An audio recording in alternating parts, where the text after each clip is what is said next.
Instead, what did they do? They all flew to Hawaii and took a bunch of pictures of each other on the Splendor, taking measurements and doing some kind of sound test or something on a boat that was 30 years old.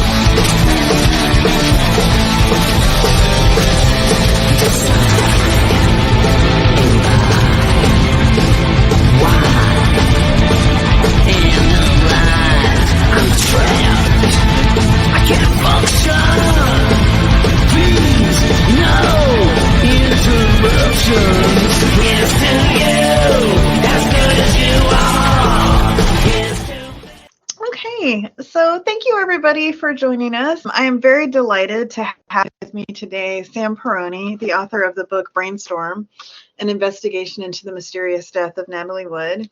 This book was actually suggested in a comment on a previous video we had done on Natalie Wood. So I'm really glad that it was suggested. I just finished it. It's fascinating. If you're interested in the Natalie Wood case, you really need to read this book. It has some new information that you have not heard before. And I'm very excited to talk to Mr. Perroni about this more. And I think here I'd like for you to kind of share a little bit for maybe people who have read the other Natalie Wood books and think that they've heard everything there is to know about the case. Tell us a little bit about what makes your book different. Here's the biggest difference between my book and the other books that are out there. None of the other authors have any experience investigating a criminal case. That's the first thing. The second thing is none of the authors actually dug into the Los Angeles County Sheriff's Department files like I have, the 1981 files in particular. Nobody's really seen them. I have crime scene photographs that people have never seen. I uncovered information in the file that the 2011 Sheriff's Department never even read. Wow, that's incredible. The difference between those books and my books is that I don't have any suppositions in my books. I don't have any theories or any, well, it could have been. I have actual factual information that I found, and in the back of the book are the references to all the sources that I used in finding that information. I tried to put in as many diagrams, documents, and things of that nature that I thought were most relevant. I couldn't put everything. It was too much. The book would have been 500 pages long. But put in as much as I could, the critical stuff. There was even a lead in there that took me to North Carolina. Nobody's been to North Carolina investigating Natalie's case, not even the Los Angeles County Sheriff's Department. No officers talked to the people that I talked to out there. And nobody discovered what I discovered in North Carolina. There's some important things that happened in North Carolina, particularly a fight between Natalie and Robert Wagner in Walken's presence in the restaurant of the hotel where they were staying. There's also factual information about Robert Wagner making more than one trip to North Carolina when Natalie was making the movie Brainstorm. That's what the North Carolina thing is about, for those of you who may not know the full story of Natalie's case. She was making a film that was called Brainstorm. So they were in North Carolina on vacation. Robert Wagner made more than one trip out there. In his books, he claimed he made one trip. And when he came back, he didn't believe the rumors that there was an affair going on between Walken and Natalie. And I think that is baloney. And I believe that I have the evidence in the book to show that it was. I think, based on the evidence that Robert Wagner believed there was something going on between Natalie and Walken, or that there was potentially something going on between Walken and Natalie. And I think that was part of his actions later on when they went to Catalina Island. That is a really fascinating part of the book, reading about the research you did in North Carolina and how you followed that lead. And I think that there are so many examples in this book where you really get to see the investigative process. Like I was telling you earlier, I really felt like I was watching an episode of Matlock. It was a really, really interesting look into, how much effort was put into investigating these leads and things that you looked at that no one has ever talked about before. There's just so much new information in here. So, Carrie, to answer your question, I traveled literally coast to coast. I traveled to the East Coast and I traveled to the West Coast multiple times. I chased witnesses down in Hawaii, in Oklahoma, North Carolina, New York, and a couple other places. I can't even remember now. But I tracked them down. Some of them, it took me years to find them.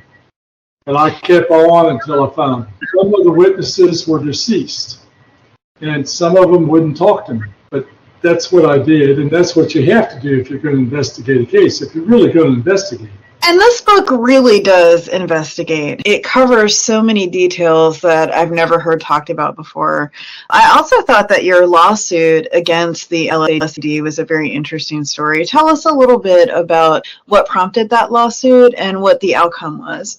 Initially, what happened was I sued the Los Angeles County Sheriff's Department and the coroner for records relating to the 1981 autopsy and relating to the 1981 investigation. And they fought me tooth and nail. Even to the day, the folks in California don't want the truth to come out about Natalie Wood, even up to the day.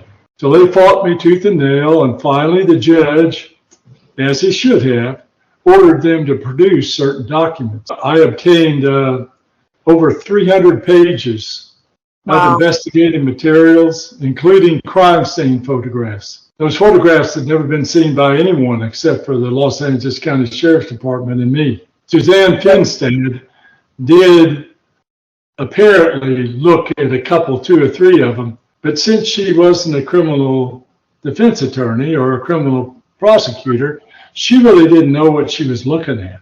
A couple of the photographs have some very, very telling things in them. They not only were missed by her, they were missed by the Los Angeles County Sheriff's Department.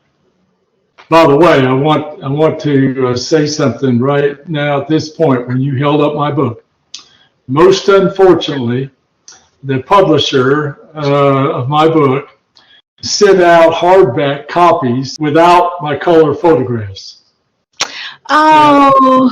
So when this interview is over with, if you will give me your address, I will mail you a set of the color photographs. Oh, that would be wonderful. You'll be able to see what I was talking about in the book. Oh, thank you so much. The same way for any of your viewers, have hardback books that do not have color photographs in them. If they will go to my website, NatalieWoodBrainstorm.com. On there, they'll find an email address. It's NatalieWoodBrainstorm@gmail.com.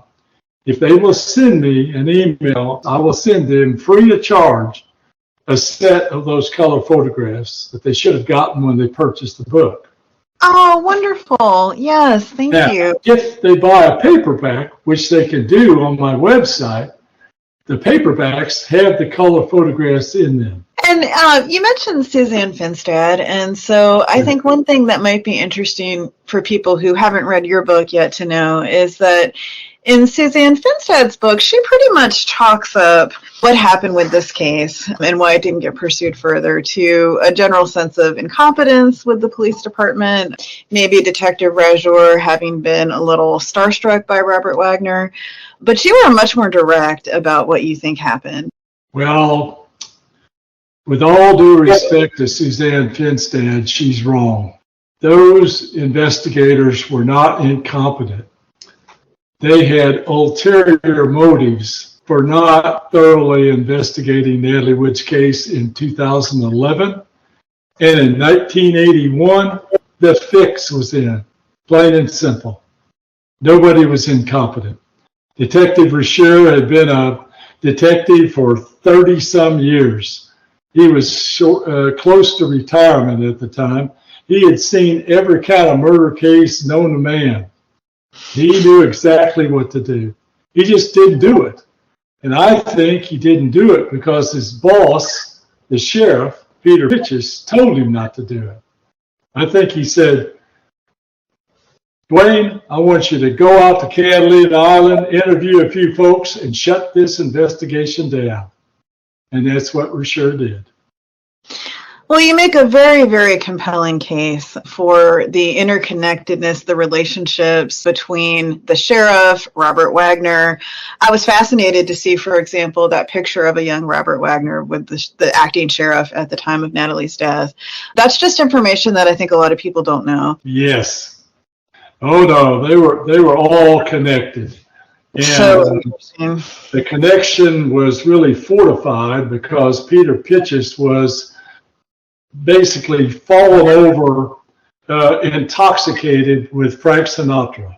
He couldn't get enough of old Frank. And I found sworn testimony where he says under oath that they were big time buddies. Frank Sinatra, Robert Wagner, Natalie Wood were friends. Frank Sinatra didn't want this case going any further than where it was. Natalie fell off the boat and drowned. Period. The story of the friendship between the sheriff and Frank Sinatra was fascinating to me. I had no idea. But you really paint a picture of how, even in 1981, I think those vestiges of old Hollywood were still, alive and well when this was happening. Oh, yeah. Yeah. Well, they were big time. So was the influence of the mob on Hollywood. It was still roaring and going back in the 70s and early 80s. All those folks were tied together. And this is not supposition on my part. I'm not fantasizing about this. I have hard proof, and it's in the book. Very much so. And like I was telling you before we started with the interview, one of the things about the book that I thought was really fascinating and really struck me was that story about trying to access the letter that Frank Sinatra had written to the board and the time that you had with that. Even from the grave, years after his death, he still seemed to have some pull there. That's why I keep saying that even up to today, they are trying to keep what happened under wraps, even up to today. I'll just tip your viewers off a little bit here about what's in the book, but to make a long story short, Frank Sinatra wrote a letter to the Board of Commissioners where he basically said that Dr. Noguchi needs to be seen and not heard after his press conference on Natalie's case. Well, that letter ended up on the wall of one of the commissioners and hung there for 25 years until shortly before I decided I wanted it as a public record under the Public Records Act of California. And then it disappeared. It's crazy. Isn't that amazing? That blew my mind. So you can read all the details about that. You see, that letter proves that Frank Sinatra was involved in Natalie's case from the get-go, from the very beginning. I mean, I don't know how many letters Frank Sinatra wrote to people, but I bet not very many. And I think that's why that commissioner hung it on his wall. He and others made sure that it got shut down. Yeah, and I was also struck, you have a quote from Robert Wagner from one of his memoirs, I think it was Pieces of My Heart, where he's reminiscing about the old days of Hollywood and how they had fixers. So if you got in some legal problems, somebody would make this go away. He really seems to romanticize that when he's talking about it in the book. Yep, there's a lot of things that Robert Wagner admitted in those books. Nobody's, including the sheriff's department, nobody's ever read it. But, if there was a court trial, those books would be admissible as evidence. Those are admissions of Robert Wagner. All of his statements could be used against him in a trial. And yes, I think that it wasn't Pieces of My Heart. It was his book where he was reminiscing about old Hollywood. You must remember this. So you must remember this. That's right. Yeah. And in there, he talks about the fixers. And Harry Brand, the person that he said in there had fixed some things for him, Harry Brand was still affiliated with the studio at the time of Natalie's death. Robert Wagner had Frank Sinatra, Sidney Korshak, Harry Brand. He had so many people out there trying to protect him. It wasn't funny. And some of them are still alive today, and they're still trying to protect him. It's really, really fascinating. And Sidney Korshak, tell us a little bit more about him. I was not aware of this until I read the book, but this was definitely a very interesting aspect of things. Yes, Sidney Korshak at one time was probably one of the most powerful men in the state of California, not only Hollywood, because Sidney Korshak was the lawyer for the mob and out of Chicago. And the Chicago mob was deeply involved in the entertainment business. That's how a lot of them got started in the entertainment business, was hooking up with people like Frank Sinatra. They saw a lot of money out there in it, and they got involved in it. And they needed a lawyer. And Sidney Korshak was really smart about it. You never saw any of those mobsters with Sidney Korshak. He never got his picture made with them. He never hung out with them smoking cigars or drinking in a bar. He just sat up in his office and just, like the little puppet, he just dangled strings around and he took care of people and he took care of things. I'll tell you, this is like undisputed. Lana Wood's role in the James Bond movie was not the role she was supposed to have. She was supposed to be Tiffany something in Diamonds Are Forever, but Jill St. John wanted that role. Well, Jill St. John was Sidney Korshak's girlfriend. And so Sidney Korshak just went over and made sure that Jill St. John got that role. And Lana Wood got relegated to the lesser role. Plenty O'Toole. There you go. Yeah, that connection with Jill St. John and Korshak, I had no idea. There were a lot of interesting things about Jill St. John in this book that I learned. Oh, yeah. She was his girlfriend for about 10 years.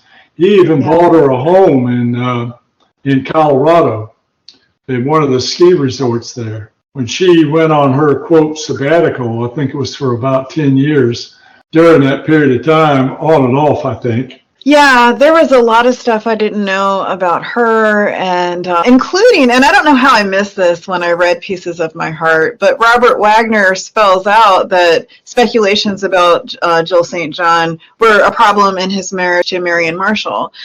Yeah, in my opinion, it wasn't speculation, and that's, my opinion, is based on the circumstantial evidence.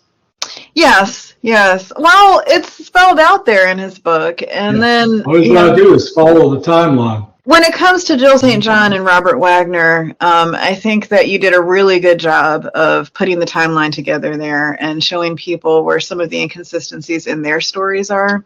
You know, that's something else that nobody did. Nobody established a timeline.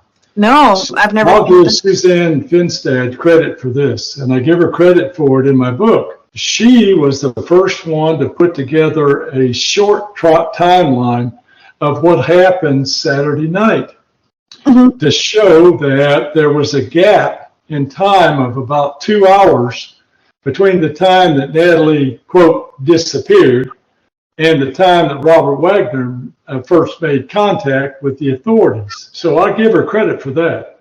But the sheriff's department didn't do a timeline. Nobody's done a timeline except me. That's the most important thing you do when you're investigating something is do a timeline. I was very interested to see their credit card statements and some of the purchases that Robert Wagner had made, both before and after Natalie's death. Some very, very revelatory things there. Very, very interesting information. Yeah, that's something else. I got that information out of her estate file. The police, the sheriff's department had never seen the file. They still haven't seen the file. Yeah. The file has all the information in it about how much Natalie was worth. Which was mind-blowing to actually see it. I had no idea. Yeah. I mean, it's motive evidence. And that's another thing that they didn't do. They didn't try to find the motive evidence. So Suzanne Finstead, I guess, would say that's incompetence. I say it's on purpose because I say they know that the first thing you do is to try to find motive evidence. That's the very first thing. If you've got a suspect, the very first thing you do is look for a motive. How much she was worth and how much Robert Wagner ended up with. Yes. A lot of money. And his financial past and how much he benefited from this marriage to her was also. And from that Charlie's Angels interest of Natalie's alone, he has obtained millions of dollars over the years. One thing I was curious about, I had mentioned this in a previous video I did about Natalie's death, is when I read Suzanne Finstead's book, one of the things that really struck me was her recounting from a phone call that Lana Wood had told her about, that Dennis DeVerne said he had actually seen Natalie in the water, which then was later recanted. And you bring this up in your book, that you got multiple stories when you were trying to investigate it. With everything that you looked at, what do you think? Do you think he actually did see this? Do you think he'll ever tell us? Right. Well, you know what? It wasn't really recanted. Lana Wood said she never said it. She didn't recant. She just said, I never said that. I never told her that. He said it's false. I have that in writing. Yeah. It was a sensational way to end her book. It certainly was that. Well, yeah. I have to say. But yeah, another thing that I was very interested in was reading your take on the reopening in 2011. You really are very critical that this was something that was ever done in earnest and feel that there were other reasons why this case was reopened and that there was never really a serious intent of pursuing it, which was very interesting for me to hear about. That's right. There was something very, very serious going on in the sheriff's department. And they needed a media distraction. I'm convinced of that, based again on the events that occurred and the timing of everything, and what happened thereafter. That's why I disagree with anyone who says that these people were incompetent. I just think they had ulterior motives. I don't think they ever really intended to investigate Natalie's case like it should have been investigated. Which I think to those of us who were watching this at home, Detectives Hernandez and Karina, I liked them. I thought they seemed very sincere. I thought they were really doggedly pursuing this. So I was a little disappointing to read some of the information in your book. Yes, I know. I made a lot of people unhappy by writing some of the things that I wrote about. But you know, that was part of the truth. They were piddling around, acting like they were investigating a case that had been closed by their chief of detectives within 6 weeks of the quote reopening, making statements about persons of interest and things like that were just silly, in my opinion. This is no offense to them personally. Right? Sure, of course. As a matter of fact, I liked Detective Hernandez. But Detective Hernandez had bosses. And those bosses were guiding and directing his investigation. It's probably one of the reasons why you never went to North Carolina. Instead, what did they do? They all flew to Hawaii and took a bunch of pictures of each other on the Splendor, taking measurements and doing some kind of sound test or something. Yeah. On a boat that was 30 years old. I mean, in a cove in Hawaii, not at Catalina. I mean, if you're going to do things like that, you've got to recreate it as it was at the time. It's got to be a cold, rainy day. It has to be on the water that is choppy like it is in the isthmus because the wind blows through there all the time. There's just a whole lot of things that you have to do in order to make sure your, quote, sound test is reliable. And flying to Hawaii and taking some sound tests over in a cove in Hawaii after the boat had been redesigned on the interior, by the way, it's nothing. I mean, in a court of the law, it would be, the judge would never let it in, ever. They didn't all need to fly to Hawaii twice. But they couldn't make a trip to North Carolina. It is what it is. Like I said, I'm not here just to be critical of everybody. I mean, I would have liked to have worked with Hernandez and helped him investigate the case. I really would have. I would have done it for free. But I could tell from the get-go that they were not interested in discovering the truth. You know what Karina told me under oath? Karina told me he had not read the 1981 file. Wow. Here was a man who was leading a reopened investigation of Natalie Wood's case, and he hadn't even read the 81 file. And I had that under oath in a deposition. Hernandez had never seen a report that had been prepared by the coroner's office first responder. He had never seen it until I handed it to him during the deposition. Wow. It's not somebody that's trying to get to the bottom of the case, I can tell you. He was shocked to see it. He said he'd never seen it before. Wow. I was also very surprised to read the Death in Dark Water, the 48-hour special from 2018. I watched that at home. I was really riveted by it. And reading your backstory on how that came to be and your analysis of that program was fascinating to me. I don't think anybody knows that.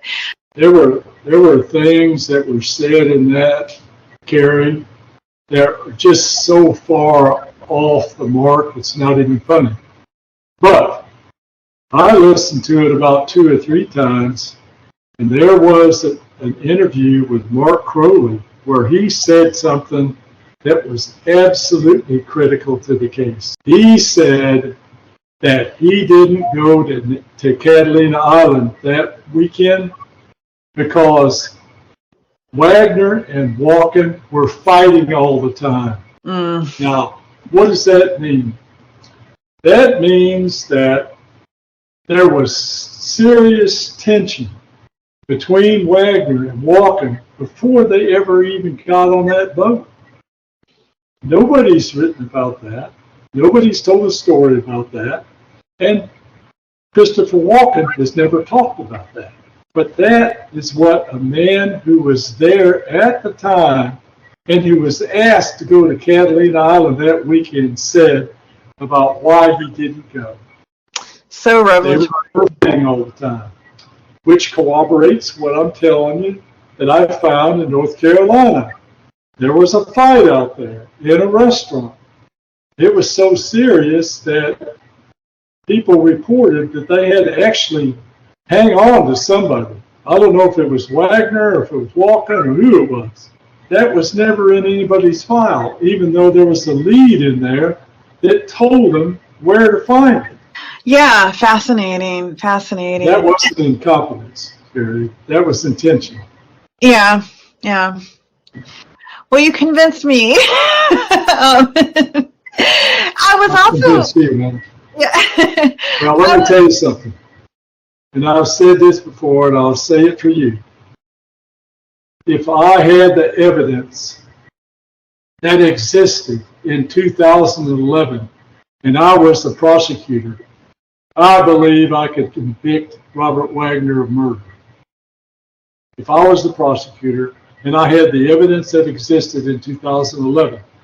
And the reason why I say 2011 is many of the witnesses have died, or they have gotten so old that they're not capable witnesses any longer. You can't say the same is true for 2023. On that note, working against time in this sense, or, you know, with so many witnesses having passed away and just evidence that's lost to time, Yes. in your opinion, do you think that there's any way that Robert Wagner will ever be prosecuted for the death of Natalie Wood? No. And I've heard reports that he's not well, and I regret that for his family. But Robert Wagner would never be prosecuted for the murder of Natalie Wood, no matter how much evidence was dug up, because key witnesses have passed away. Key witnesses can no longer remember the details and the facts. There have been documents and other things that have been lost to the passage of time. A prosecutor just could not prosecute this case with the evidence that still exists that would be admissible in court. Do you think Dennis DeVerne will ever tell us everything he knows? Do you feel like he's still holding out? No, he's holding out. He knows more. And I'll tell you why he's never going to tell us the truth, the full truth. I mean, I do believe some of the critical things that he says, like, for instance, that there was a fight between Robert Wagner and Natalie below before Natalie turned up missing. I do believe that. But I don't believe it so much because Dennis DeVerne says it. I believe it so much because of the evidence that I found that corroborates what he said, as well as Robert Wagner's admissions in his book. It all ties together. But I do believe Dennis DeVerne has more to tell if he told the truth. And the reason why I believe it is because I think that through all these years, Dennis DeVerne has been worried about being an accomplice to a murder.